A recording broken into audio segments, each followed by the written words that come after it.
Hi, my name is Tisa Castergod, and this is our group number 2 presentation. We have tracked the motif of the effects of climate and terrain in regards to the psychological, sociological, and philosophical attitudes in the book Remembering Babylon by David Malouf. A universal subtheme that applies to this book is forgetting your past in haste of the future. So without further ado, let's get on into this presentation, and we do hope you enjoy. From the first 4 chapters of the book, I have chosen to focus on pages 26 and 27 in the middle of chapter 2. In the middle of page 26, there is a passage that describes Jemmy's adjustment to living in a strange new world. This passage discusses how Jemmy must learn to adopt a new way of life where he lives off the land, resulting in psychological changes. His appearance becomes more disheveled, and he slowly begins to forget parts of his old life, including how to speak English and how to behave civilly. However, a reader is also able to see how Jemmy adapts his old ways to his new life, for example, where he uses pity to gain food for himself. At the beginning of page 26, the reader can clearly see Jemmy described as, quote, relying on a wit that was instinctive in him and had been sharpened under harder circumstances than these. He let himself be gathered into a world which, though he was alarmed at first by its wilderness, proved no different in essence from his previous one for all that it was. Day after day, hot tracks over stone and insect bites, and nights where you had to creep in under logs while the rain slushed, and long spells between one bellyful and the next. This shows how Jemmy uses his instincts to survive in the new terrain and climate by adapting his wits. However, as Jemmy adapts to the new sociological attitudes of the tribe where he must rely solely on himself, he is described as, quote, young enough to learn and to be shaped as if for the first time he was also young enough to forget. His overall mentality responds differently to the tribe's terrain and climate in comparison to his previous life. This connects to the universal subtheme found in the book, the theme of forgetting your past in haste of the future. In my opinion, Remembering Babylon is closely associated with the global issue of social sustainability, which belongs to the global area of culture, identity, and community.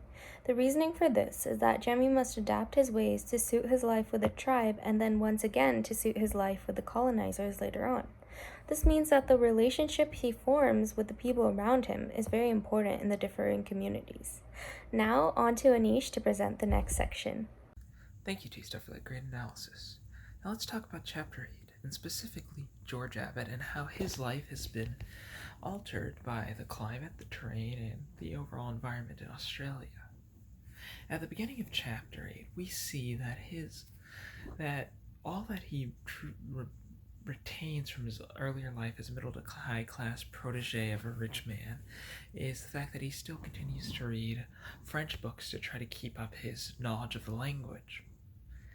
Now, one of the first actions he does here is something that is remarkably uncharacteristic for someone of that background. He does manual labor.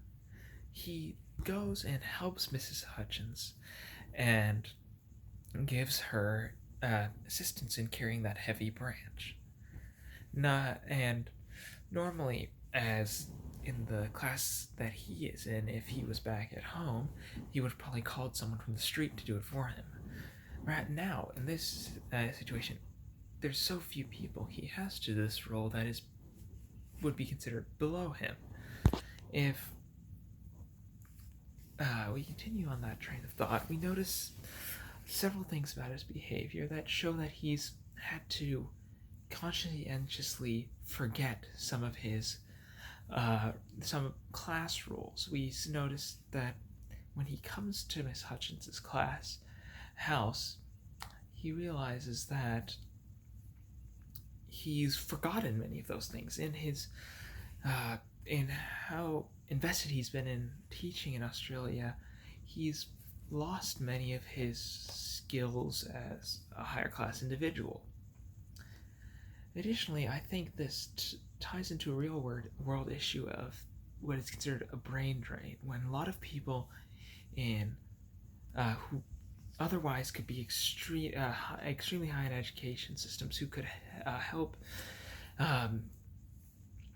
evolve a country or a group of people in intellectually, they are forced to do manual labor roles that effectively waste their talent due to the inability of wherever they live to supply that talent or that manual labor, which is a terrible waste.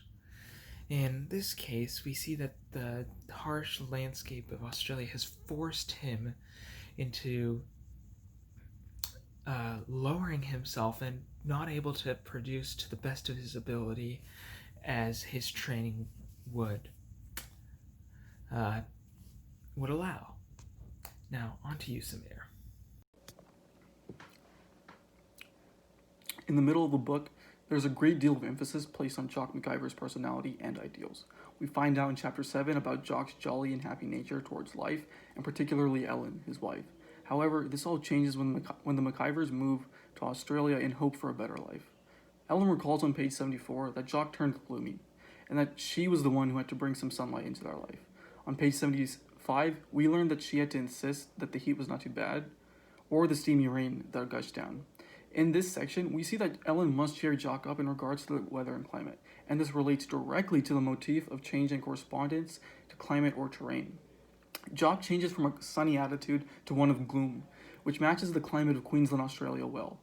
There exists subtropical humidity in that region of Australia, and the excessive rains in winter serve for a gloomy atmosphere, which is not ideal for someone like Jock, who is constantly working towards the future of his family and himself. However, Jock undergoes a transformation in Chapter 10.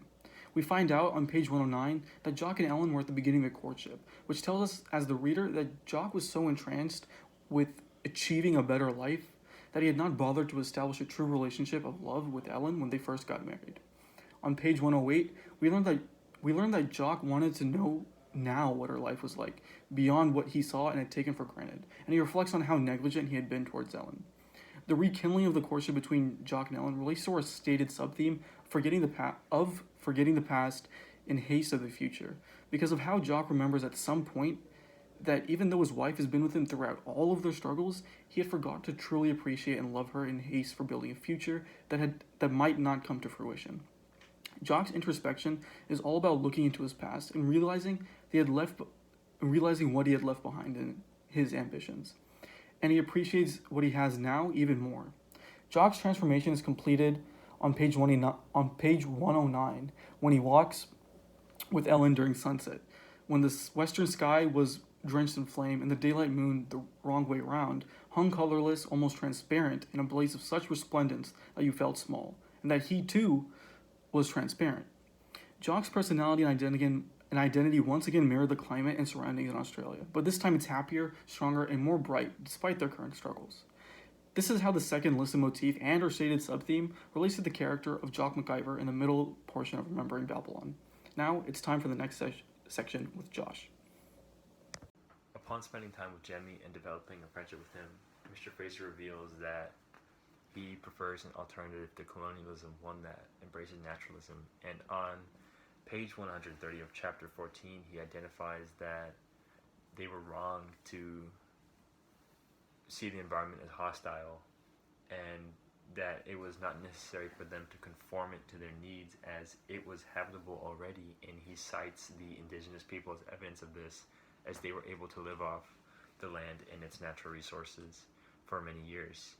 He stresses the importance of clearing their minds of what they want to see and seeing what is there provided for them, providing a religious context as he is the minister, stating that God's kingdom and his desire to provide for his children has no boundaries, indicating that even Australia, even in this harsh Australia, they are given the resources by God for them to survive.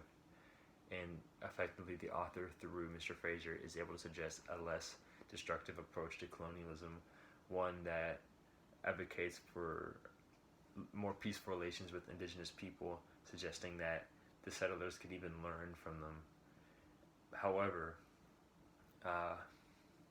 as evident by Jim Sweetman's reaction to Fraser's beliefs, it will not be easy to impose it upon the settlers, as Jim Sweetman, known to be one of the more accepting of the settlers, seems disinterested in the fruit that Mr. Fraser has provided for him, which reflects the belief beliefs of the other settlers, being disinterested in adapting a different form of colonialism, and is indicative of the time and how normally aggressive colonialism was, which leads Mr. Fraser to adopt a goal of colonial reform, once being unsuccessful in suggesting it to the settlers, moving on to announce his beliefs to the government of Queensland, which connects to our theme of moving on from the past to pursue goals of the future, as Mr. Fraser, initially being a minister of the settlement, moves on once receiving this information from Jemmy, moves on to become an advocate for colonial reform, which is a pattern seen in this book with several other characters, including Lachlan and Janet, aspiring to move on from their hometown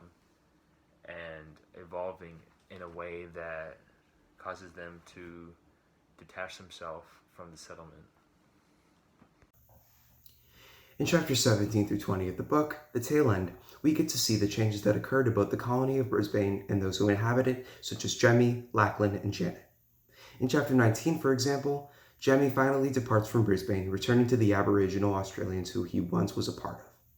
In chapter 20, decades after Jemmy's departure from Brisbane, Lachlan, who is now a politician, visited Janet, who is now a beekeeping nun. During the conversation that they both have, we learn a lot about the changes that occurred to Lachlan and Janet's personalities, and the conversations that they had can be connected to both our motif and our sub-theme. In talking to each other, the both of them were able to put their past differences beside them and making haste for the future. The both of them had a falling out from growing up and didn't speak with each other for years at a time. And Lachlan was able to put his differences beside him and was able to finally start talking with her again after writing a letter to her. And Janet was able to put her past behind her and was able to respond, allowing them to start talking with one another, finally showing that they were able to make haste for the future and rekindle the familial bond and relationship that they once had. The conversation that occurred in the reconnection of the relationship goes to show the changes that occurred to Lachlan and Janet's personalities. In Lachlan's case, growing up and developing the land led to him becoming much more mature and understanding. The two were caught up in a political scandal, and in developing Australian land and growing up, Lachlan calmly understood the consequences of his actions rather than lashing out as he would have when he was younger. This maturity that he was newly found for us, since we understood that Lachlan was a very, very immature person throughout the majority of the book, can especially be blamed due to his colonization and further development of the colony of Brisbane. This can be seen in the page 195, where he says that work of an animal kind that would burn away, he believed the last of the boyhood in him and his exorbitant dreams. Also, in the conversation that they had, Janet notices that Lachlan had the wrong skin for this country. And in coming to this realization, Janet knew that Australia was not meant for the English colonizers such as Lachlan's parents, and that it was a bad thing that it kicked up the Aboriginals. Eventually, when Lachlan leaves, Janet comes to the realization that she has a love for all things instead of Australia, including the Aboriginals, flora, and fauna. She also has a flashback to Jemmy hopping over the fence, which represents how there should not be any sort of fences in society and that everyone is equal. And this can all once again be connected to our motif, because in working and living in the harsh terrain and climate of Brisbane, Australia, she was able to learn that everyone needed to unify with one another, mature, and become friendly with one another, which is something that the colonizers were not able to do, which further shows the maturity that both characters, Janet and Lachlan, were able to have. This concludes our presentation.